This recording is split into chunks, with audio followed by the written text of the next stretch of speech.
ወጣቶች የለብንም ወይ? ማታ ማታ የሚነሳ ኃጢአት የለብንም? ማታ ማታ የሚጀምር ኃጢአት፣ አንዴ ወደ መዝሙር፣ አንዴ ወደ ዘፈን፣ አንዴ ወደ እሳት፣ አንዴ ወደ ውሃ ይጥለዋል አለ። አንዴ ወደ እሳት፣ አንዴ ወደ ውሃ የሚጥል አመል የለብንም ወይ? ዛሬ ጸበል እንጠጣለን፣ ነገ ሰክረን እናድራለን። አንዴ ወደ እሳት፣ አንዴ ወደ ውሃ ይጥለዋል። ማታ ማታ በጨረቃ ይነሳበታል።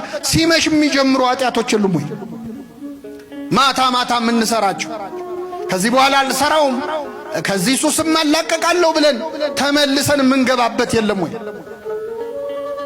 ክርስቶስ ብቻ ነው ከእንዲህ አይነት ነገር የሚያላቅቅ። ያቺ ሳምራዊት ሴት ምን አለችው? ጌታ ሆይ ወደዚህ ጉድጓድ ተመልሼ እንዳልመጣ አለች። ድጋሚ ውሃ እንዳልቀዳ እባክህ ያንተን ውሃ ስጠኝ። ክርስቶስ ለሁላችን የሱን ውሃ ይስጥ።